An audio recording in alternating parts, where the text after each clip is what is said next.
Bismillahirrahmanirrahim. Assalamualaikum warahmatullahi wabarakatuh. Uh, Sebelumnya selamat datang kembali ya podcast, selamat datang kembali di podcast ngobrolin tentang hidup buat teman-teman semua gitu ya. Setelah sekian lama kita nggak podcast lagi dan akhirnya saat ini kita bisa podcast lagi dengan salah satu narasumber yang aku rasa luar biasa sih kayak gitu ya, dengan tidak sengaja tapi memang skenario Allah ya, memang luar biasa gitu ya, bisa mempertemukan aku dengan Teteh yang satu ini gitu ya, yang memang dari dulu tuh memang sedikit cerita sama Teteh ini tuh dari dulu memang udah agak kenal tuh dari berapa tahun yang lalu ya, 1 atau 2 tahun yang lalu gitu ya, tahu gitu ya, cuman ternyata saat ini bisa ngobrol langsung tuh rasanya Masya Allah kayak gitu. Nah langsung aja kita nanti bakal ngobrol-ngobrol sama Teh Fitri. Halo Teh Fitri. Halo Reski, Assalamualaikum warahmatullahi wabarakatuh. Masya Allah. Wabarakatuh, Teh Fitri. Nah, FYI buat teman-teman ya, Teh Fitri ini ya founder teman halal ya, Teh, salah founder kan ya berarti ya, founder teman halal gitu ya. Buat teman-teman kalau yang nggak tahu teman halal itu apa, jadi kayak dia seperti apa ya, komunitas ya, bisa dibilang komunitas ya Teh, untuk menyebarkan mengenai pentingnya halal itu sendiri dalam semua aspek kehidupan kita kayak gitu ya Teh, kurang lebih ya Teh. Ya. Nah, jadi kita bakal ngobrol-ngobrol mungkin hal yang basic mungkin ya, basic yang mungkin biasanya itu basic tapi kadang kita kurang menyadarinya kayak gitu, tentang makna hidup ya, kayak gitu, tentang makna hidup. Jadi ini memang cukup luas sih gitu ya. Nah tapi di sini kita bakal ngobrol di sana tentang bagaimana kita memaknai hidup ini kayak gitu ya, biar bisa lebih tenang dalam setiap aktivitas yang kita lakukan kayak gitu ya. Menurut Teh Fitri itu ketenangan ya, mengenai ketenangan, makna ketenangan ya, menurut Teh Fitri itu apa sih Teh? Ketenangan, Masya Allah. Pertanyaan awalnya udah langsung berat ya. Nah, ya seperti ketika kita mendengar kata ketenangan itu sendiri, bayangannya itu kan kayak damai gitu ya, sejuk, adem ayem gitu ya. Sebenarnya kalau dari aku pribadi, ketenangan tuh definisi dari kebahagiaan. Nah, jadi kebahagiaan tuh nggak cuman sekedar kesenangan, sekedar kita happy-happy gitu ya, melepas penat, tapi juga bahagia yang sesungguhnya tuh tentang ketenangan gitu. Dimana betul-betul kita itu ada di titik yang seimbangnya kita gitu. Nah, seimbangnya tuh gimana? Ketika kita itu dekat kepada yang maha memberikan ketenangan, Allah. Karena di Quran surat Ar-Rod ayat 28, Allah berfirman, hanya dengan mengingat Allah lah hati menjadi tenang gitu. Jadi kan berarti puncak-puncak kehidupan tuh ya sebenarnya di ketenangan itu sendiri gitu loh. Nah, jadi singkatnya kalau ditanya tentang ketenangan tuh ya tentang puncak kehidupan di mana kita udah dapat gitu ya poin dan hakikat kehidupan itu apa, akhirnya kita jadi tenang gitu karena tahu yang menciptakan kehidupan ini adalah Allah, kita dekat sama Allah, akhirnya kita jadi tenang. Kayak gitu, Reski. Masya Allah, jadi ketika kita dekat sama Allah akan tenang ya secara otomatis ya gitu. Nah itu mungkin itu yang sering kita lupain ya, ketika kita ada masalah gitu ya, biasanya kita kayak nyari-nyari solusinya itu kesana kesini gitu ya, padahal tuh udah jelas solusinya itu gimana ya, tanya Allah kayak gitu kan untuk tahu solusinya itu gimana kayak gitu. Nah ngomongin tentang masalah, pasti kan setiap orang pasti punya masalah ya Teh. Tapi kalau aku lihat mah Teh Fitri itu sekarang bisa setenang itu gitu menghadapi masalah ya kayak gitu. Tapi pernah nggak sih, pasti kan untuk mencapai titik itu kan pasti ada proses ya Teh kayak gitu. Pernah nggak ada posisi kayak mau ada masalah kemudian sampai berantakan kayak gitu ya, sampai kayak nggak merasa nggak ada ketenangan kayak gitu. Maksudnya kayak gimana prosesnya sampai dengan titik sekarang kayak gitu. Bismillahirrahmanirrahim. Ya, jadi kalau dari perjalanan hidup aku, singkatnya tuh memang kalau dari kecil tuh pola pendidikan orang tua tuh ini cukup cukup militer gitu ya, semi militer lah. Jadi memang banyak penempaan gitu ya di sana.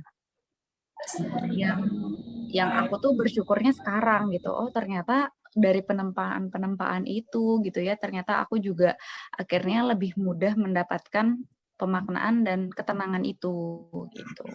Nah, titiknya itu sebenarnya ya kalau titik balik aku hijrah tuh awalnya waktu maksudnya hijrah tuh lebih fokus belajar agama gitu ya, mau memulai belajar agama tuh dengan keinginan sendiri waktu kuliah gitu ya.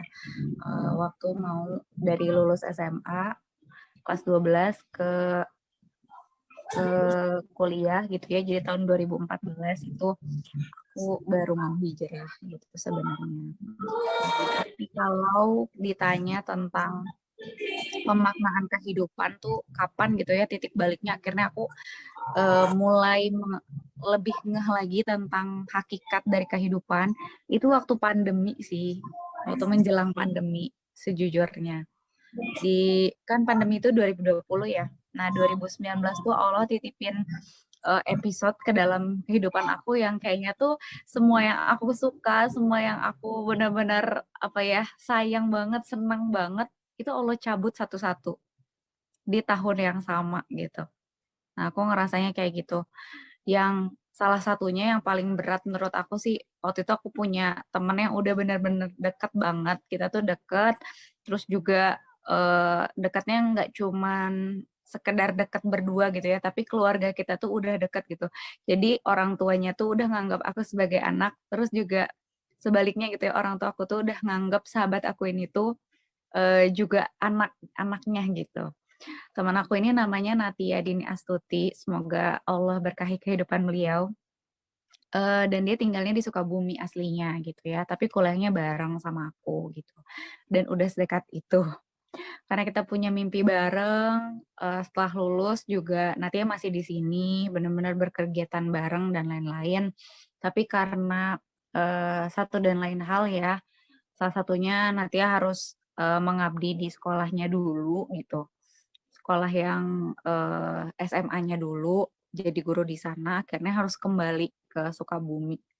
Bagi aku itu langsung titik balik yang gitu ya.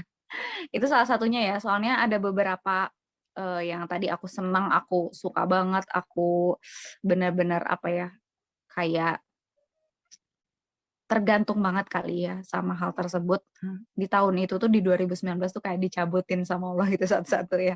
Salah satunya dinamika di teman halal sendiri gitu. Squad aku yang awal gitu ya. Kita aku harus melepas itu gitu di 2019 itu.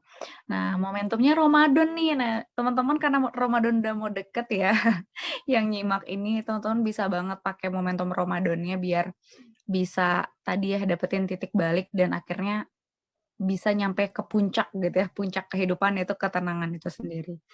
Jadi waktu itu aku benar-benar nangis gitu ya di satu malam, kan yang namanya Ramadan banyak itikafnya ya. Aku itikaf di Darut Tauhid Masjid DT. Atau kenapa kalau DT itu punya gaya tarik tersendiri gitu kalau untuk aku untuk ngomongin tentang hati, manajemen kolbu. Aku udah pernah coba tur masjid di Bandung gitu ya. Tapi tetap aja ya paling tenang tuh rasanya kayaknya di DT karena mungkin dulu banyak belajar dari sana gitu ya tentang hati. Nah, suatu malam aku benar-benar nangis ke Allah gitu ya. Yang tadi kan pertanyaannya Reski, pernah nggak sih yang benar-benar hancur gitu ya, yang berantakan gitu. Nah, itu aku ngerasain momennya di 2019, benar-benar yang, ya Allah aku tuh udah nggak tahu lagi nih tuh harus kayak gimana gitu ya. Kok bertubi-tubi ya gitu, kejadian satu tuh nyambung lagi sama kejadian yang selanjutnya, nyambung lagi sama kejadian selanjutnya gitu. Dan makin kerasa aku tuh nggak punya apa-apa ya, kayak gitu. Eee, ya Allah maksud Engkau tuh apa sih gitu ya, aku tuh bertanya-tanya gitu saat itu ke Allah, bener-bener senangis itulah ya, di malam itu aku ingat banget. Nah, ternyata setelah selesai itikaf gitu ya, banyak doa ke Allah. Nah, udah gitu paginya setelah sahur, setelah sholat subuh, itu ternyata ada kajian singkat gitu dari A'agim sama ada namanya Babe Haikal Hasan, pasti tahu juga ya, Babe Haikal Hasan. yang Betawi banget ya, Masya Allah gitu. Kalau beliau tuh apa ya, suka bercanda gitu orangnya tuh ya, lucu banget. Nah ternyata Allah tuh kayak langsung jawab lewat kajian paginya itu, dan kayaknya kajiannya masih bisa diakses di YouTube deh. Soalnya beberapa kali aku pernah rekomen juga ke teman-teman buat nyimak itu gitu. Kajian Agim dan Ustadz Haikal Hasan. Nah itu ada, terus pokoknya ada thumbnail-thumbnailnya tuh yang kajian terkocak, terlucu, pokoknya gitu-gitu lah. Jadi kayak langsung dihibur gitu ya sama Allah. Tapi dari kelucuan bahasannya itu ada banyak hal yang sangat-sangat mendalam gitu. Salah satunya makna kehidupan tentang ya Agim itu cerita gitu ya tentang titik terendah hidupnya gitu, dan aku ikut merasakan karena orang tua aku dua-duanya santri DT gitu ya, dulu ketemu juga di DT. Jadi waktu itu Kak Agim cerita gitu ya, kalau misalnya Allah tuh uji dengan dunia. Popularitas di puncak-puncaknya banget ya, dari Darut Tauhid itu berubah kata gitu ya, jadi Darut Duit gitu ya, saking banyaknya banget gitu uang di saat itu, karena ya tadi ya, lagi di puncak popularitasnya gitu. Ternyata waktu beliau melaksanakan ini ya, ibadah poligami, ternyata wah langsung ibu-ibu ya, langsung bereaksi, pasti sih juga pada tahu ya kalau mungkin yang nyimaknya 20-an, 20 tahunan, berarti masih kecil banget kali ya. Ya itu momen yang benar-benar langsung jungkir balik banget gitu ya, dari Tauhid yang tadinya di puncak popularitasnya, terus langsung benar-benar sepi. Nah, aku kan orang gerlong gitu ya, orang desa, aku ngerasain banget sepinya tuh, benar-benar sepi banget gitu ya. Jarang ada orang, paling ada tuh dari infotainment dan lain-lain tuh banyak wartawan-wartawan gitu ya yang suka ke sana. Terus Agim tuh menyampaikan salah satu pesan dari gurunya, dan aku ngerasa itu salah satu yang jadi penguat juga sampai dengan detik ini. Katanya tuh gini, "Mmm, kalau kamu mau mengetahui, mau merasakan saripati kehidupan," katanya tuh ya, atau hakikat-hakikat kehidupan, ya prosesnya tuh kayak kelapa katanya tuh ya. Kelapa tuh untuk dapat santannya, sari-sari kelapa itu kan harus jatuh dulu dari atas gitu ya ke bawah. Terus dari situ apa, dibersihin dulu gitu kan dari serabut-serabutnya, pakai kapak, pakai golok gitu kan. Udah gitu diparut gitu ya. Habis diparut, diperes gitu kan. Nah, baru dapat santannya gitu. Sari pati kehidupan tuh kayak gitu juga. Memang harus ada dinamika-dinamika, ada penempaan-penempaan yang nggak enak banget gitu. Kalau teman-teman sekarang lagi ada di titik itu, bersyukurlah, insya Allah berarti pertolongan Allah tuh maha dekat gitu, bentar lagi gitu pertolongan Allah tuh. Nah aku ngerasain itu sih titik baliknya. Terus, oh gitu ya, bener sih gitu ya. Terus kalau kata Agim tuh, kalau misalnya kita udah lulus dari satu ujian, nanti ketika Allah uji lagi dengan hal yang sama, itu tuh udah nggak ada rasanya katanya tuh. Oh gitu ya. Nah jadi waktu itu kan ujiannya ujian harta, ujian popularitas gitu ya. Nah, mungkin kalau kita dapat prestasi, dapat pujian dan lain-lain kan kayak enak banget ya. Wah, gue gitu ya udah sampai di titik ini gitu. Nah, tapi ketika kita udah diuji sama hal yang berat tuh itu jadi nggak ada rasanya lagi. Karena udah tahu hakikat kehidupan. Malah orang-orang berilmu tuh gak mau dipuji gitu ya. Karena dalam kata pujian tuh ada ujian, ya kan? Nah, itu sih titik baliknya. Dan ternyata alhamdulillah dari Ramadan itu aku minta banget ke Allah, "Ya Allah tunjukin guru-guru yang bisa aku, temui untuk belajar hakikat kehidupan," gitu ya. Karena tadi ternyata yang penting tuh hakikat kehidupan ya, aku minta itu sih sama Allah. Terus Allah kasih pandemi gitu. Nah, di sanalah akhirnya bermulai aku belajar dan memfokuskan pada tadi hal-hal yang basic gitu ya. Setelah selama ini mungkin kayak berkelana mencari ini itu segala macam, tapi oh iya ya gitu kalau kita nggak paham, hakikatnya atau kita nggak tahu fondasinya, nggak kuat gitu ya tentang fondasinya, ya nggak akan kokoh gitu kehidupan kita. Bakal tadi mudah terombang-ambing, resah, gelisah, terus juga penuh kekhawatiran gitu dan jauh dari ketenangan. Kayak gitu sih, Reski sedikit kisahnya ya. Pernah ya ngerasain kayak gitu dan itu bagian dari karunia Allah. Gitu. Wah, ya Allah, Masya Allah. Iya ya, kadang tuh aku pernah dengar juga karena setiap orang tuh pasti dikasih hidayah gitu, tapi nggak setiap orang itu mampu menerima hidayah itu. Dan gimana cara untuk mampu menerimanya, ya kita memantaskan diri ya untuk menjemput hidayah itu kan, ya nggak yang kayak pasrah kayak gitu ya gitu. Dan kayak ya emang skenario Allah tuh luar biasa ya, kayak dikasih setiap apa ya, kalau kita kadang tuh kalau kita ada di sini ya kalau misalnya kita lihat ke belakang gitu terus kita review kembali ya perjalanan kita gitu, kayak ya Allah indah banget ya gitu nggak sih. Aku sering merasa gitu banget kayak gitu ya. Nah tapi kan untuk mencapai titik itu kan nggak mudah sih ya. Maksudnya kadang tuh apalagi kalau kita di umur 20-an gitu, banyak orang yang overthinking tentang masalahnya gitu. Kadang apa ya, kalau aku pribadi tuh kadang ada teman yang kayak overthinking tentang apa ya, tentang masa depan lah, tentang masalah ini itulah yang dihadapi segala macam kayak gitu. Kadang orang kalau misal emosinya lagi nggak stabil gitu ya, mau dikasih apa ya, kasih pengertian gimana pun tuh kayak jadi nggak bisa masuk gitu loh teh. Maksudnya kayak ya kayak gitu ya gitu. Nah gimana sih biar kita emosi kita lebih stabil, manajemen emosi kita biar apa ya istilahnya ya, biar kita itu mudah gitu loh menerima pesan-pesan dari Allah, menerima apa ya, menangkap hidayah itu kayak gitu. Terima kasih pertanyaannya, Reski. Ya kalau aku ditanya cara, aku pasti jawabannya tuh 2. Dari apapun itu ya, kalau aku ditanya cara, yang pertama itu minta tolong sama Allah. Karena seringkali kita lupa ya, kayak langsung fokus tips and triknya, poin-poinnya, tahapan 1, tahapan 3, tahapan 4, dan seterusnya gitu kan. Lebih fokus ke ya tadi gitu ya, tips and trik dari seseorang gitu. Padahal cara setiap orang tuh beda gitu, nggak bisa benar-benar sama. Makanya yang pertama dan paling utama dari apapun yang ingin kita tanyain terkait cara, itu perlu minta tolong sama Allah. Karena Allah yang paling tahu yang terbaik untuk kita tuh kayak gimana. Jadi minta ke Allah gitu ya, minta ditunjukin, minta dibimbing, jalannya jalan mana, terus gimana caranya gitu ya. Betul-betul kita minta ke Allah. Yang kedua, itu baru kita ikhtiarkan jemput pertolongan Allah dengan menuntut ilmu. Nah, jadi kita tuh perlu gitu ya yang namanya menuntut ilmu. Itu penting banget ya. Bahkan para ulama tuh menyampaikan bahwa eh, kebutuhan kita akan ilmu itu melebihi kebutuhan kita akan makanan. Gitu. Kalau makan sehari kita butuh misalnya 3 kali gitu ya, ada yang 2 kali atau mungkin butuh sekali gitu ya. Ilmu itu kita butuh 24 jam, ya kan?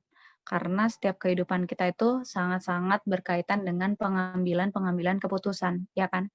Kalau kita nggak ada ilmunya, sangat-sangat besar peluang kita mengambil keputusan yang salah, gitu. Nah, jadi penting banget kita mengikhtiarkan untuk menuntut ilmu. Makanya menuntut ilmu itu hukumnya wajib kan ya, teman-teman. Dan kita sering lupa gitu kalau menuntut ilmu tuh hukumnya wajib. Jadi ingatnya kalau sekolah aja gitu ya, atau kuliah aja, oh udah dikatakan menuntut ilmu, udah gugur gitu ya. Enggak teman-teman, udah lulus pun tetap harus menuntut ilmu ya, karena menuntut ilmu itu hukumnya wajib. Jadi 2 sih caranya itu tadi, mengelola emosi dan segala macam. Pertama minta tolong ke Allah, kedua jemput pertolongan Allah dengan ilmu gitu. Nah, untuk kita memiliki ilmu itu perlu guru. Nah, jadi cari gurunya gitu. Dikit cerita dari pengalaman aku gitu ya, tadi yang setelah titik balik di 2019 itu. Sebenarnya di kehidupan kita banyak kan titik baliknya gitu. Nah, tapi yang menurut aku paling jadi titik balik tuh ya di 2019 itu gitu. Ketika aku benar-benar ya kayak Allah tuh cabut gitu ya semuanya dari aku. Biar apa gitu ya, Allah tuh cemburu gitu ya, saat itu tuh Allah cemburu ketika kita udah mulai bergantung sama orang gitu ya, bergantung sama sesuatu gitu. Allah tuh cabut itu semua. Allah pengen bersihin itu semua dari kita gitu. Makanya ya sakit gitu. Kemelekatan ya. Kalau kata Agim tuh semakin melekat maka semakin sakit gitu. Jadi kalau kita ngerasa sakit karena sesuatu, kecewa atau ya sama orang gitu ya, sakit hati dan lain-lain, ya itu pertanda kita udah melekat gitu sama orang tersebut atau benda tersebut atau segala macam ya. Karena ya ibaratnya tuh kertas sama perangko gitu loh. Nah, kalau perangko dicabut kan saking nempelnya tuh rusak ya kertasnya, ya kayak gitu hati kita. Kalau hati kita udah melekat sama suatu, ya makanya ketika hal tersebut dicabut, bakal sakit gitu, bakal rusak gitu. Karena harusnya kayak sticky notes aja. Kan sticky notes ya nempel sih nempel gitu, tapi kan pas dicabut aman-aman aja ya gitu, dan bisa ditempelin lagi. Harusnya kayak gitu. Kalau kita benar-benar paham bahwa hakikat dunia ini kan cuma titipan ya semuanya. Bahkan jasad kita ini pun titipan, nggak ada yang benar-benar punya kita gitu. Kok sedih, kok kecewa gitu. Ya. Jadi setelah ya dari situ akhirnya benar-benar Allah bukain jalan-jalannya, Allah pertemukan dengan guru-guru gitu ya satu persatu gitu, yang paling apa ya, yang paling nggak terduga-duga gitu caranya. Nah terus ada salah satu guru aku tuh yang masya Allah gitu ya, waktu bertemu di salah satu acara dan itu nggak diduga banget, beliau tuh pas kenalan gitu, beliau langsung kayak amazed gitu ya, "Hah, namanya Fitri, Masya Allah," gitu ya. Hah, biasanya kalau kenalan kayaknya biasa aja gitu ya, nggak pernah ada yang lagian mungkin Fitri termasuk nama yang pasaran gitu, sampai dijadiin sinetron gitu. Ya banyak gitu ya, yang namanya Fitri gitu, tapi Masya Allah, ya Allah pertemukan aku dengan seorang guru yang membuat aku lebih sadar tentang amanah nama gitu. Beliau tuh bilang kayak gini, "Ya Allah namanya Fitri, berarti insya Allah Allah karuniakan fitrah ya," gitu ya, untuk menjaga fitrahnya, mengajak orang lain untuk kembali kepada fitrahnya. Di situ aku ngerasa jelek banget sih. Jadi pas perkenalan terjelek yang pernah aku rasain tuh ya itu sama salah satu guruku itu. Semoga Allah berkahi kehidupan beliau, Masya Allah banget.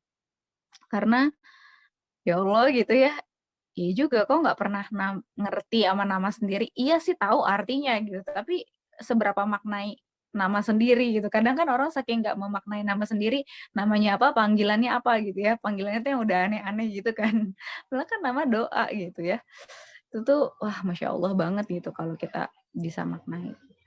Dan guru aku tuh bilang gitu, bisa jadi amanah kita atau peran kita di kehidupan ini tuh yang tadi mungkin ya masih bingung-bingung masa depan gitu ya, gimana atau bahasanya kan quarter life crisis dan lain-lain. Sebenarnya bisa jadi jawabannya tuh ada di nama kita loh gitu. Guru aku tuh bilang kayak gitu, ada di nama kita. Nah, akhirnya di situ aku memaknai nama aku ya, Fitri Nur Afifah. Aduh berat banget sebenarnya pas dimaknain tuh ya. Fitri artinya ya fitrah gitu ya, suci.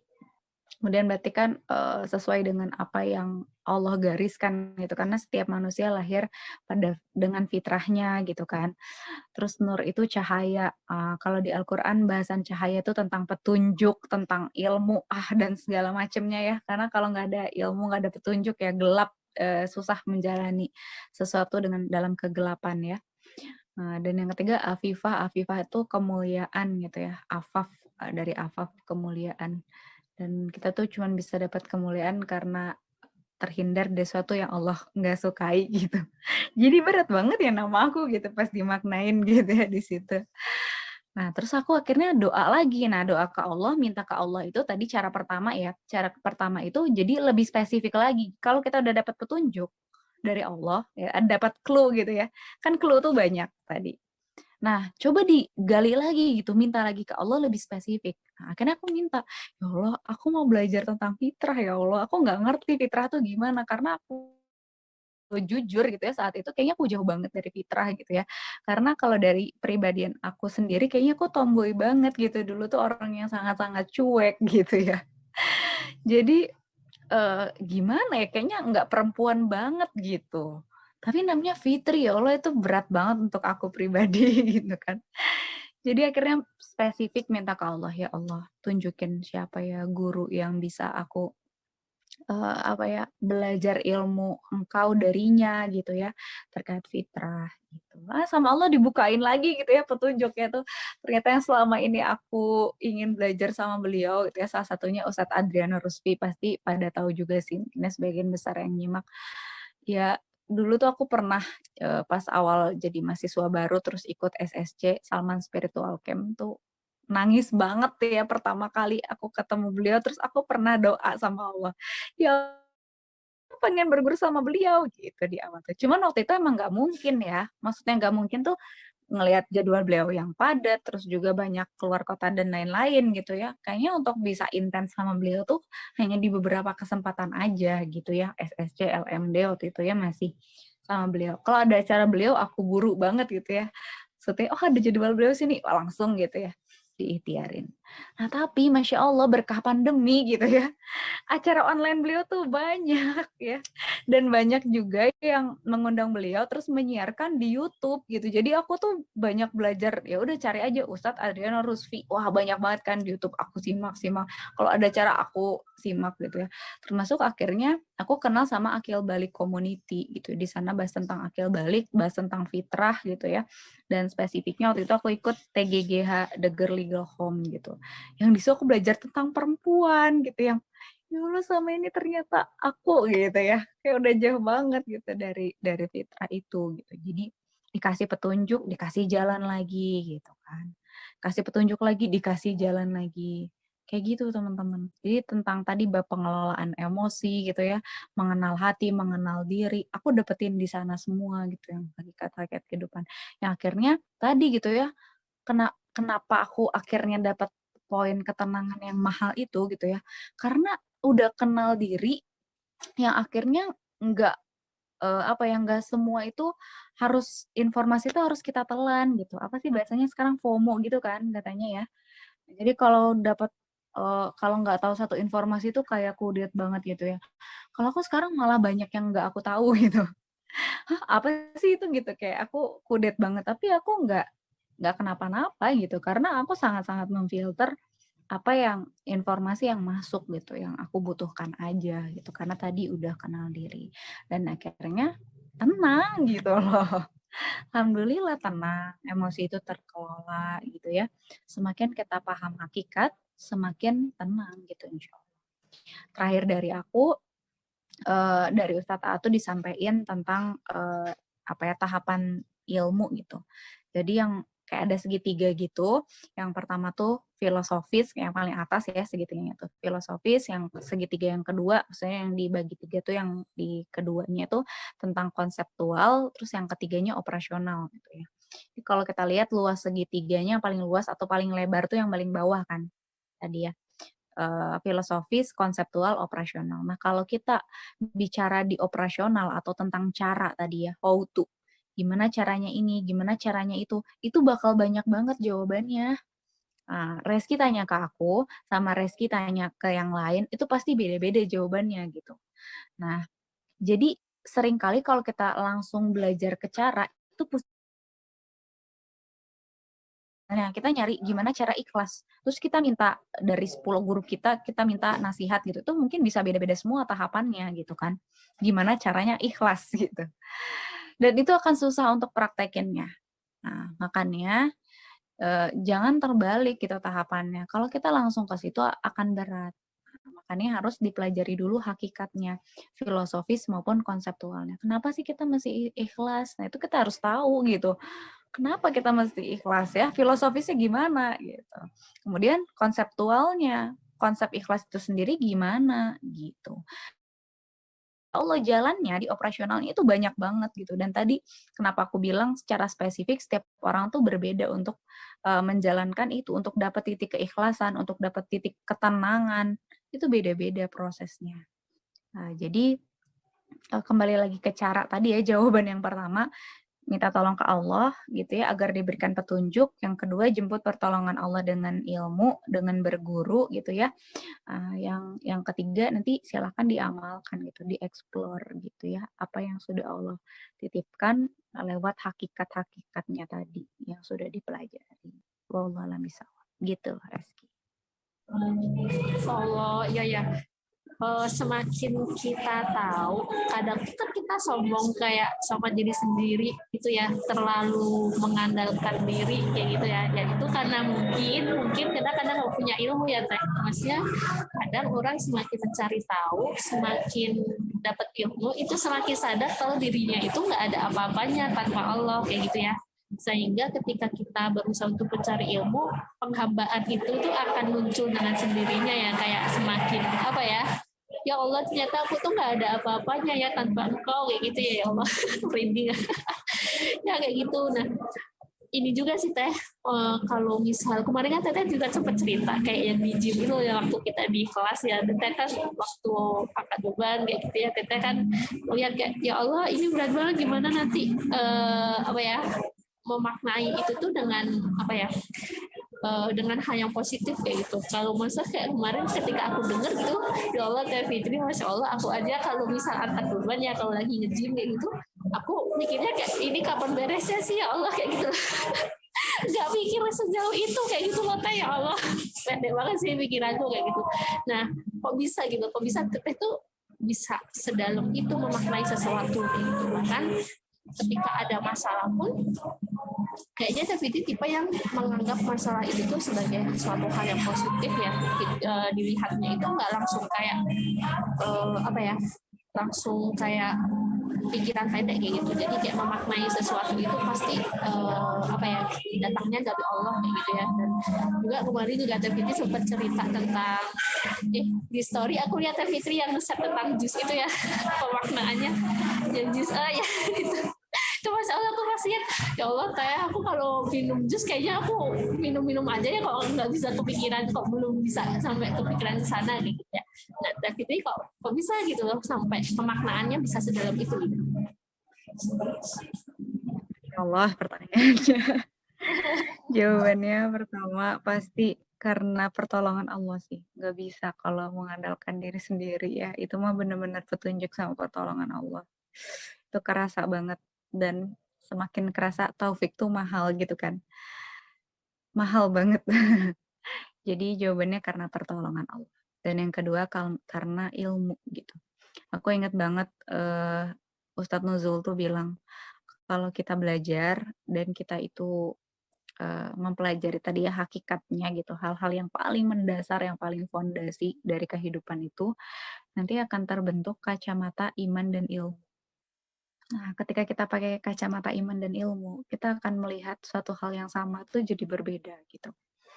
Makanya itu aku rasakan juga gitu ya, semakin setiap hari belajar, ya boro-boro gitu ya mau sombong atau gimana, karena ya makin yakin gitu ya ilmu lo tuh luas banget gitu. Semakin belajar semakin kita tahu bahwa kita nggak tahu apa-apa gitu sebenarnya ya. Hakikatnya bukan kita udah nambah banyak tahu gitu, tapi sebenarnya semakin tahu kalau kita itu yang kita ketahui itu baru sedikit gitu ya, baru sedikit. Jadi beda memang kalau dengan kacamata iman dan ilmu ya. Tadi mungkin ya aku juga sama kayak Reski gitu dulu. Kalau lihat jus ya udah gitu ya minum aja gitu. Atau lihat makanan ya udah gitu ya makan aja gitu. Tapi ya seiring berjalannya waktu gitu ya, ketika kita mengikhtiarkan untuk menjemput pertolongan Allah lewat ilmu, ya itu jadi beda sih. Bener sih gitu kayak, ih dulu kayaknya aku tuh harusnya kalau kayak gini-gini udah marah-marah sih, udah ngomel-ngomel gitu. Tapi kalau sekarang tuh enggak ya gitu. Kayak enggak mau marah gitu. Dan enggak, malah aku ya tadi gitu ya, kalau kata Reski mungkin melihatnya dari sisi positifnya gitu. Iya, karena aku memposisikan diri juga kalau aku ada di posisi itu gimana gitu. Contohnya aku tuh dulu termasuk yang ngomel-ngomel tentang pemerintahan gitu loh. Kayak kok kayak gitu ya kebijakannya, termasuk yang kayak minim ilmu tapi udah mulai suka kritisi gitu kan. Dulu pernah ada di fase itu. Tapi pas udah belajar tuh kayak langsung nangis sih. Astagfirullahaladzim, kok kamu kayak gitu sih? Harusnya kamu tuh kasihan gitu. Itu kan amanahnya besar, tanggung jawabnya besar gitu. Kamu kok nggak pernah doain gitu, biar pemimpin-pemimpin kita itu amanah gitu. Allah karuniakan amanah karena berat banget loh gitu tanggung jawabnya. Terus aku tuh jadinya semenjak dari momentum itu waktu aku nyadarin tuh kalau aku lewat Pasopati, ya Reski juga tahu lah ya orang Bandung lewat Pasopati itu kan langsung kelihatan minimalnya ya view Bandung gitu kan. Apalagi kalau misalnya di sore atau petang gitu ya, kita lihat tuh lampu udah mulai nyala gitu. Nah, yang aku lihat tuh kayak, ya Allah, ini semua kepala yang ada di Bandung gitu ya. kepala-kepala orang yang ada di Bandung, maksudnya setiap orang yang ada di Bandung itu jadi tanggung jawab pemimpin Bandung gitu. Terus aku mikir juga, ya Allah, apalagi Indonesia tuh luas banget gitu ya. Luas banget banget banget. Berapa banyak itu penduduknya dan semuanya tuh jadi tanggung jawab Bapak Presiden gitu ya. Ya Allah, tapi orang tuh kayak suka julid gitu ya ke Pak Presiden. Ya Allah, kenapa? Tapi pernah nggak sih gitu doain Bapak Presiden kita secara khusus gitu. Biar beliau Allah karuniakan taufik, Allah kasih bimbingan gitu ya dalam setiap kebijakannya gitu. Pernah nggak sih doain kayak gitu gitu? Atau kita udah langsung nyalah-nyalahin aja. Itu tuh gitu ya langsung beda banget gitu. Jadi bener ya gitu, orang yang udah dapat hakikat ilmu itu sendiri, dia kalau ke dirinya sendiri, dia akan menyadari kesalahannya dan coba memperbaiki gitu. Tapi kalau ke orang lain, ilmu itu tuh jadi maklumat gitu. Karena kita nggak tahu kondisi setiap orang tuh bener-bener beda gitu loh. Jadi nggak bisa dipaksain gitu ya. Dan bagi Allah mudah saja untuk memberikan taufik dan hidayah itu kepada orang yang menurut kita, ih kok gitu banget gitu. Ya bagi Allah tuh bisa aja gitu ya teman-teman. Paginya kita kesel gitu sama orang itu, malamnya udah taubat gitu beliau dan mungkin udah bersih hatinya, sementara kita masih dongkol gitu kan. Jadi yang tadinya mungkin dia poinnya tuh dikurangi gitu ya, dari 10 jadi 8 gitu. Kita yang udah tinggi 20 bisa jadi minus 10 gitu ya, saking kita gak sukanya gitu ya, malah ada dendam dan lain-lain. Terus dia tobat, wah nilainya jadi 25 misalnya, jadi di atas kita, itu kan bisa banget gitu. Masya Allah. Makanya beda gitu dengan iman dan ilmu tuh, Masya Allah ya. Jadi tadi melihat segala sesuatunya berbeda gitu. Makanya pesan dari aku sih, jangan lupa gitu ya, isi hari-hari dengan ilmu gitu. Kalau bisa punya kajian rutin, kayak gitu aku suka bilang sih, boleh teman-teman ikut kajian tematik gitu ya, yang mungkin temanya tentang sabar atau temanya tentang apa gitu ya, tentang apa sekarang banyak mungkinnya tentang Ramadan tuh boleh banget gitu.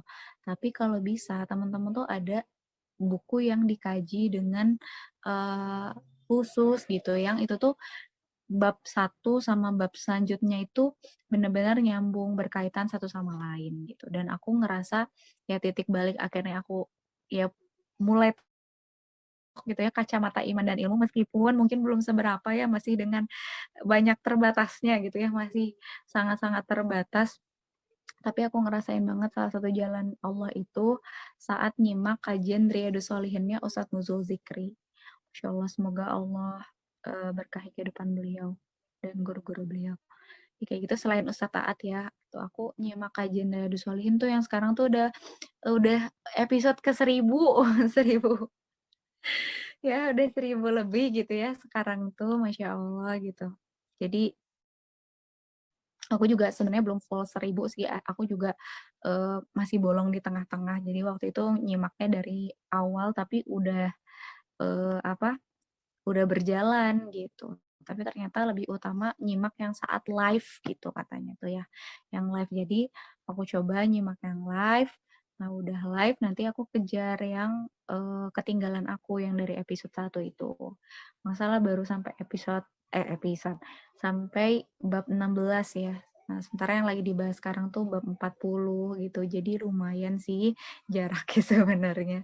Tapi ya, yang penting kan kita mengikhtiarkan ya, bukan kita udah berapa episode gitu. Kalau satu episode tapi kita penuh dengan pemaknaan dan ikhlas karena Allah, itu lebih disukai sama Allah ya, dibandingkan kita udah 1000 episode malah sombong gitu ya.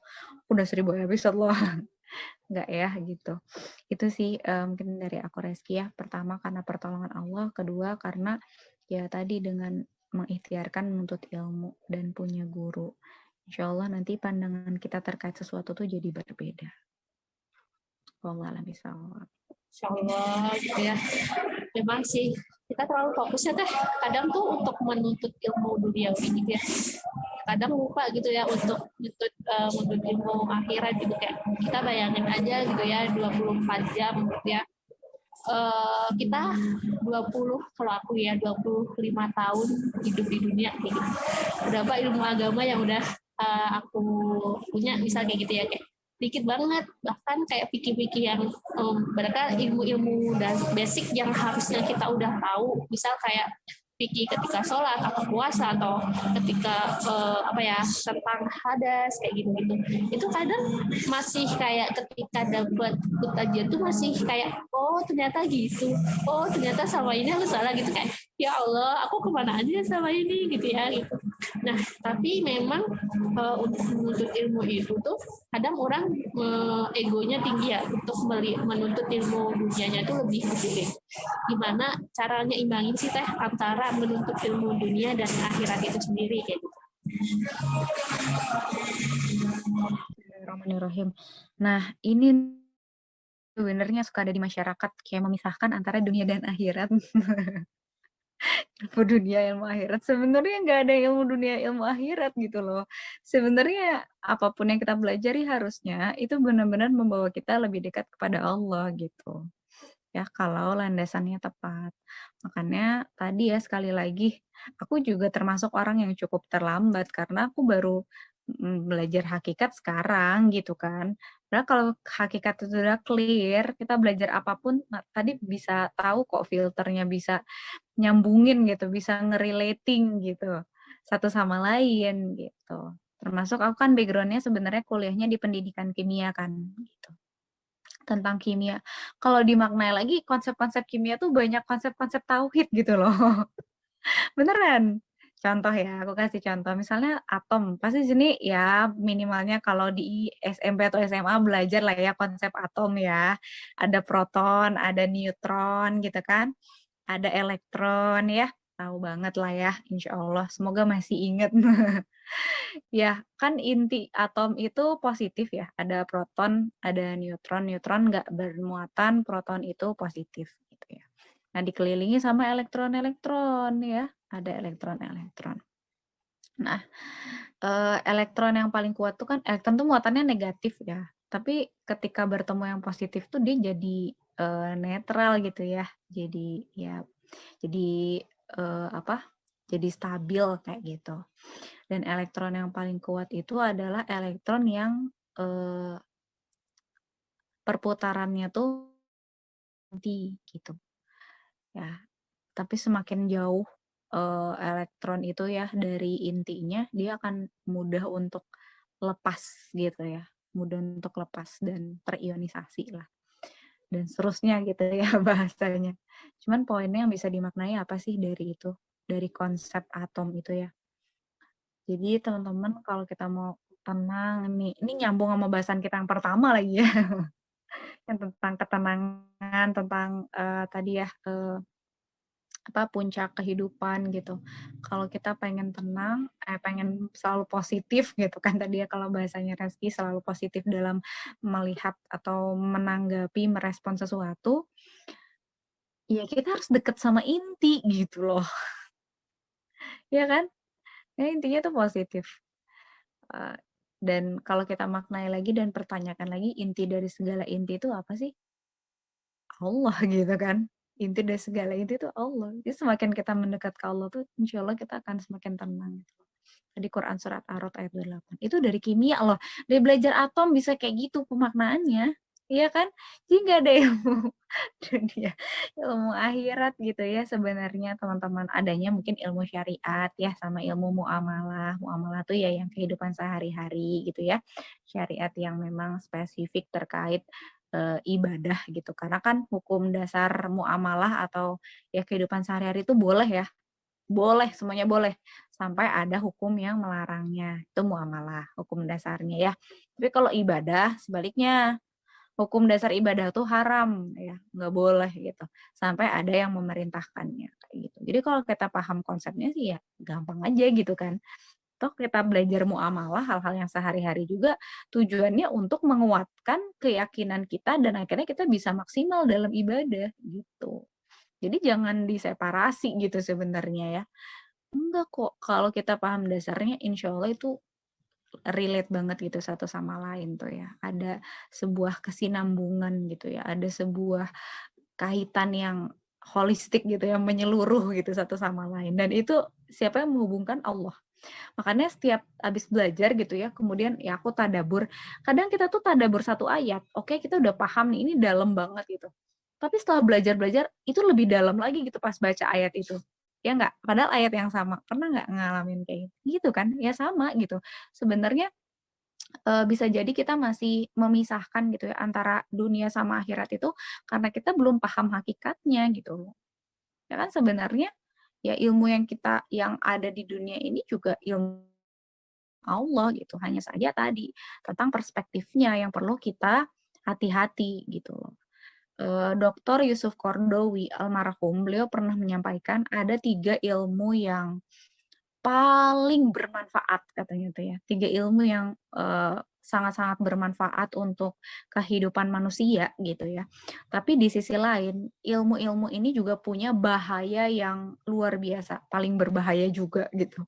Dia kayak pisau ya, pisau kan semakin tajam tuh sebenarnya semakin enak ya kalau buat motong-motong daging, motong sayur gitu kan. Tapi kan di satu sisi juga dia bahaya kalau yang makainya nggak ngerti caranya, kayak dipakai anak bayi, ya itu bisa motong-motong dirinya sendiri gitu ya. Nah, 3 ilmu ini, yang pertama ilmu filsafat, ya karena dia bahas tentang dasar-dasar, landasan, wah penting banget ya gitu. Yang kedua ilmu psikologi, ngomongin manusia dan kayaknya lagi hype banget ilmu psikologi sekarang ya.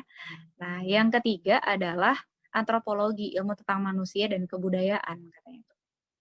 Ini kan kalau kita tadi bahasnya dunia akhirat, oh ini mah dunia banget gitu ya. Tapi Dr. Yusuf Qaradawi nggak bilang gitu. Ini ilmu yang sangat bermanfaat ya, utamanya untuk dakwah. Salah satu tugas kita sebagai manusia dakwah gitu ya. Jadi perlu ada ilmu-ilmu penunjang gitu, yang sebenarnya itu dibahas juga dalam syariat Islam. Nah, 3 ilmu ini kenapa disebut bisa sangat bermanfaat tapi bisa juga sangat berbahaya gitu ya. Itu sangat-sangat bergantung pada porosnya atau titik pusatnya. Siapa yang menjadi titik pusat pembahasannya? Kalau yang menjadi titik pusat pembahasannya adalah manusia, maka itu akan sangat berbahaya. Kenapa?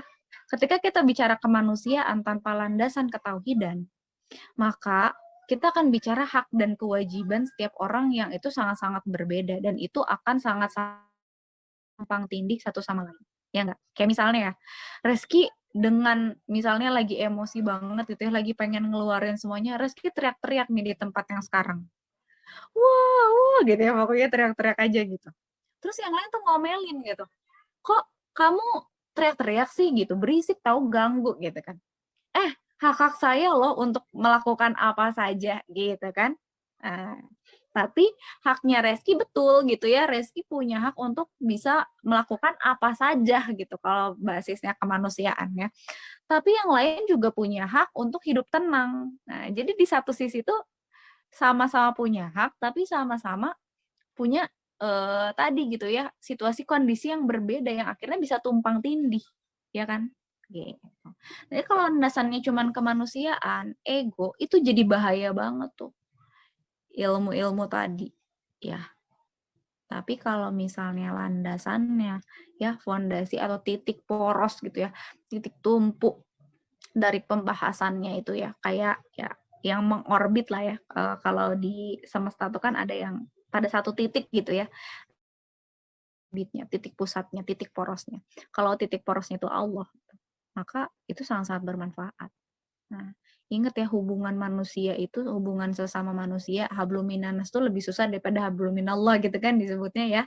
Nah, karena manusia mah beda gitu ya. Kalau Allah mah maha segalanya, termasuk maha pemaaf, maha pengampun ya. Kita bikin salah aja dimaafin terus gitu ya sama Allah sampai sekarang ya Allah. Kalau sama manusia susah dapetin maafnya ya. Kadang kita udah minta maaf, udah ini udah itu gitu ya masih salah.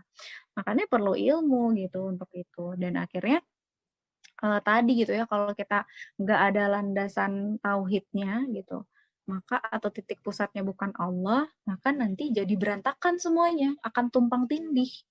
Kalau bagaikan planet tuh orbitnya nggak jelas gitu ya, muternya, porosnya nggak jelas, akhirnya tabrakan satu sama lain.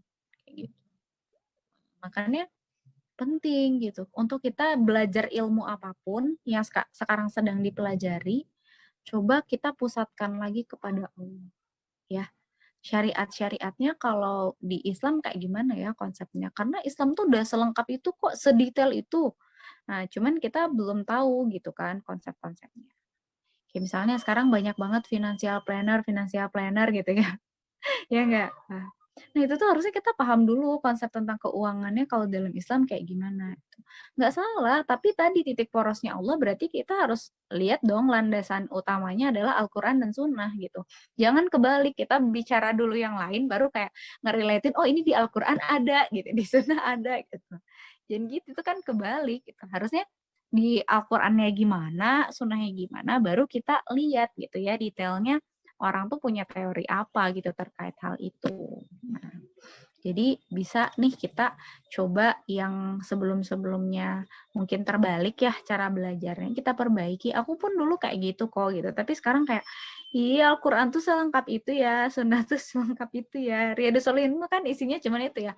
Per babnya tuh ayat hadis kayak gitu. Ayat tentang bab tersebut hadis. Jadi kayak lengkap banget ya Allah gitu ya, kayak nggak perlu lagi teori-teori psikologi gitu atau nggak perlu lagi filsafat apa gitu ya, tapi ini tuh udah selengkap tuh gitu. Jadi perhatikan sumbernya, paling itu aja. Tapi untuk ilmu dunia akhirat kayaknya sebenarnya jangan dipisahkan gitu ya. Semuanya kita ikhtiarkan hal-hal yang bisa menunjang akhirat. Kalau nggak menunjang akhirat, ngapain kita belajar itu? Rugi waktu ya. Allah alam bisawab. Itu kan rezeki. Insya Allah, iya ya, lebih ke titik pusatnya atau fokus kita kemana gitu ya. Ketika kita belajar, kadang misalnya nih, kalau aku kan fokus aku kan tentang olah data. Aku pengen belajar tentang data science, biar apa? Biar karir aku bagus, biar profesi bagus, dapat gaji ini dan segala macam. Itu kan dunia banget ya. Kalau misal diubah kemudian dimaknai setiap ilmu yang didapat itu dikaitkan dengan Islam tuh se-universal itu ya teh gitu ya. Islam tuh masuk ke segala aspek kehidupan gitu. Allah tuh benar-benar udah ngatur segala hal gitu ya. Ya itu ya, ilmu Allah tuh kayak gitu, kita kayak setitik debu aja kayaknya nggak nyampe gitu ya. Kalau dibandingin sama ilmu Allah kayak gitu ya. Masya Allah sih, banyak banget sebenarnya banyak banget sih yang pengen ditanya lagi gitu ya, cuman kayaknya nanti takut kelamaan gitu. Nah, ini aja sih terakhir. Jadi kan ini momennya kan udah mau Ramadan dan insya Allah ini nanti bakal publishnya itu waktu Ramadan kayak gitu ya. Nah, tentang memaknai itu sendiri gitu ya. Gimana Teteh memaknai Ramadan kali ini gitu, dan bisa kasih strong why itu gimana, kenapa ya, kalau misal gimana untuk memaksimalkan sebenarnya dibalikan ke pribadi masing-masingnya, tapi mungkin bisa dikuatkan motivasinya gitu, dibantu kuatkan motivasinya, strong why kenapa kita harus memaksimalkan Ramadan tahun ini kayak gitu kan. Ramadan tiap tahun juga ada misal kayak gitu ya, secara kadang kan orang mikir kayak gitu ya. Itu gimana Teh? Bismillahirrahmanirrahim tentang Ramadan. Sebenarnya teman-teman pasti juga udah banyak referensi ya tentang Ramadan. Tapi kalau dari sekian referensi yang aku dapatkan, yang paling aku makna itu tentang arti Ramadan itu sendiri kan artinya panas yang membakar. Dan guru aku tuh waktu itu ya menjelaskan gitu ya, lu tuh Ramadan itu ini loh katanya tuh ya, waktu itu udah ada dari sebelum masa kenabian gitu ya nama atau bulan Hijriah itu, tetapi masih dipakai karena masih relate gitu arti-artinya, makna-maknanya. Dulu tuh ya Ramadan tuh bulan yang terpanas gitu ya. Karena bisa sampai 50 derajat Celcius. Langsung ngebayangin ya Allah, kayaknya keringat ngucur terus gitu ya kalau 50 derajat Celcius kayak gimana gitu ya. Belum pernah ngerasain, tapi kayak panas-panas banget gitu. Nah, di saat panas-panas kayak gitu, teman-teman ya, Allah itu turunkan Al-Quran. Padahal pas panas-panas tuh kan enaknya apa sih? Yang seger-seger gitu kan. Itu air mineral aja tuh bisa, kalau pas lagi haus banget, lagi panas banget tuh bisa seger banget ya, sejuk banget gitu. Atau enggak yang ada es-esnya gitulah ya kali ya, seger banget gitu, lemon apa ya, wah kayaknya enak banget kalau yang seger-seger kayak gitu ya, jus dan lain-lain. Tapi ternyata Allah nggak turunkan air, Allah nggak turunkan berupa hujan, Allah nggak turunkan apa, tapi Allah turunkannya Al-Quran gitu. Artinya Al-Quran itu sebagai penyejuk, penyegar dari segala kepanasan itu, gitu tuh kayak ngejelek banget sih waktu dibilangin itu. Jadi kan nah orang-orang kan taunya Ramadan tuh bulan puasa ya nggak sih? Ya bulan puasa, karena kan syariatnya puasa. Padahal sebelum perintah puasa, sebelum syariat puasa itu ada, Allah lebih dulu turunkan Al-Quran gitu. Jadi sebenarnya lebih relate itu Ramadan tuh bulannya Al-Quran, bukan bulan puasa gitu sebenarnya. Kalau kita itu karena kan syariat puasa pun adanya di dalam Al-Qur'an kayak gitu. Jadi setelah Al-Qur'an itu turun gitu. Jadi bagian dari penyejuk gitu kan dalam kehidupan yang ya panas tadi gitu ya. Itu yang pertama. Jadi kalau aku sih maknanya ya Allah gitu, semoga di tahun ini Allah kasih jalan untuk bisa lebih memaknai lagi Al-Qur'an yang benar-benar kayak iya ya kok Al-Qur'an tuh selengkap itu ya gitu, kayak aku mana aja ya gitu. Ya Allah pengen memaknai yang duh gitu, kalau bisa barang yang nggak boleh ketinggalan banget tuh harusnya Al-Quran sih gitu, karena jawabannya tuh sebenarnya ada di sana gitu. Nah harusnya kita ingat gitu ya kalau tentang sabar ayatnya apa gitu ya, tentang tadi tentang ketenangan ayatnya apa gitu. Nah kita tuh akan ingat kalau kita sering gitu. Jadi aku tuh nggak banget, oh kenapa ya Ustadz Adi Hidayat tuh sampai tahu gitu ya letak gitu di pojok kanan bawah gitu kan, atau enggak di kiri atas gitu kan, kayak hafal banget. Ya karena sering gitu. Aku pun yang belum hafal ayatnya ya teman-teman, tapi aku ingat bahasannya tentang apa, aku tuh ingat posisinya gitu. Ya tadi Ar-Rod ayat 28 ya tentang ketenangan. Itu aku ingat di sebelah kiri, terus di sebelum bawah lah, pokoknya di sininya gitu ingat. Terus ayat tentang misalnya sabar Az-Zumar ayat 10 tuh salah satunya gitu ya. Terus mana lagi, nah itu tuh jadi mulai keinget gitu. Jadi setiap pertanyaan kita tuh jawabannya tuh udah ada di Al-Quran gitu loh. Rujukan kita tuh ada di sana gitu. Nah semoga di tahun ini lebih Allah tunjukkan lagi, makin yakin lagi gitu ya sama Al-Quran gitu. Wah, keren ini gitu Al-Quran, dan kita bangga gitu punya Al-Quran. Jadi nggak dikit-dikit teori barat gitu ya, dikit-dikit teori barat gitu. Yang sebenarnya masih harus banyak difilter gitu kan dari sana. Jadi kalau kita punya Al-Quran, Masya Allah gitu ya, tidak perlu difilter lagi, tinggal kita minta tolong sama Allah agar dibukakan hikmahnya gitu ya, dibersihkan hati kita agar kita bisa nangkep maknanya gitu. Kadang kita belum tahu maknanya aja hati kita udah geter ya, kalau baca gitu ya, terjemah tuh kayak udah, oh ya Allah begini banget ya gitu. Apalagi kita tahu maknanya gitu. Itu Ramadan yang pertama, yang kedua tentang dosa sih. Jadi Ramadan tuh kan tadi panas yang membakar gitu ya. Salah satu maknanya juga Allah tuh kasih Ramadan untuk membakar dosa-dosa kita gitu. Saking sayangnya Allah.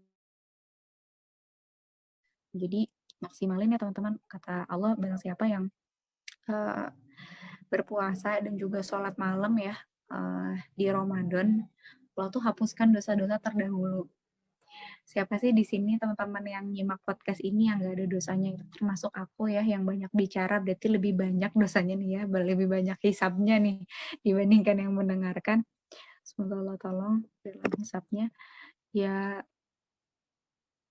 siapa yang gak punya dosa gitu ya, karena Rasulullah SAW bersabda ya, setiap anak Adam tuh punya dosa, punya kesalahan, dan salah satu bentuk kasih sayang Allah ciptakan Ramadan gitu, bulan yang penuh dengan keberkahan untuk bisa dengan panasnya itu menghapuskan dosa-dosa kita yang telah lalu gitu. Dan bayangin gak kita jadi fitri lagi gitu ya, mulai dari nol lagi gitu, kayak ih kok baik banget sih Allah gitu ya. Mana nggak dari nol juga sih, karena udah dapet banyak pahala dari sementara dosanya dihapusin gitu, kayak surplus banget ya. Apalagi ada Lailatul Qadar gitu, yang itu satu malamnya yang menyamai 1000 bulan, terus sekitar 83 tahun lebih ya. Kita ibadah cuma satu malam doang, tapi bisa. Dialog promonya tuh, kalau bahasanya mungkin bisa gila-gilaan gitu ya, promo dari Allah tuh gitu. Sekeren itu gitu promo dari Allah, masa kita nggak maksimalin gitu. Sayang banget teman-teman. Jadi ya kalau dari aku, yuk sama-sama kita maksimalin Ramadan ini. banyak refleksi diri, banyak ingat dosa-dosa kita, di murojaah lagi ya dosa kita, ya Allah diingat-ingat lagi, karena siapa tahu ada dosa-dosa yang belum tertaubati dari semenjak kita balik ya, yang akhirnya itu jadi penghalang gitu ya, kita akan rahmat Allah di sekarang. Dicoba diingat-ingat lagi. Yang kedua tadi ya, dekatkan diri kita dengan Al-Quran. Dengan Al-Quran insya Allah nanti akan terbentuk kacamata iman dan ilmu untuk 11 bulan ke depan. Kita dalam menjalani kehidupan kita. Wallahu a'lam bishawab. Itu dari aku, Reski.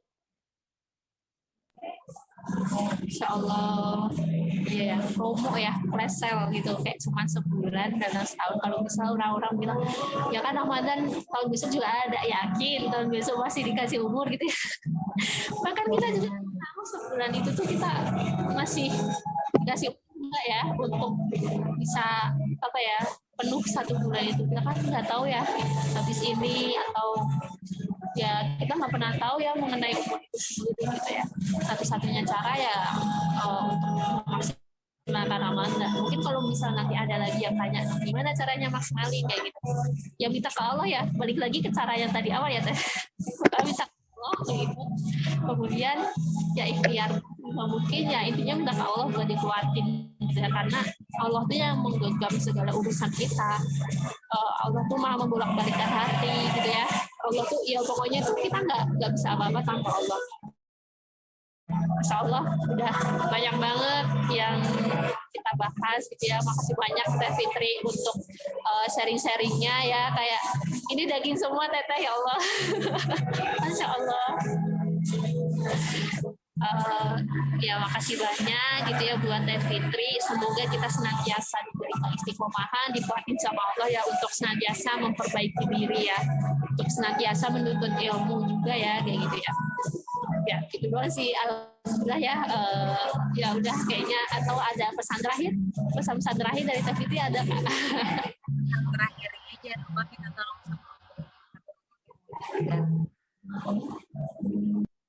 Makasih semuanya, makasih Reski dan teman-teman.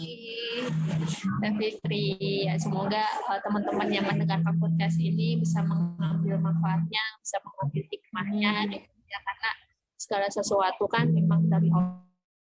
Untuk menggerakkan teman-teman mendengarkan podcast ini untuk mendapatkan hikmahnya itu kan juga sebenarnya dari Allah. Sekian, kalau misal kita ada salah-salah kata mohon dimaafkan, dan mohon maaf juga Teh Fitri kalau misal aku ada salah-salah kata. Terima kasih. Assalamualaikum warahmatullahi wabarakatuh. Waalaikumsalam warahmatullahi wabarakatuh. Sampai jumpa kembali.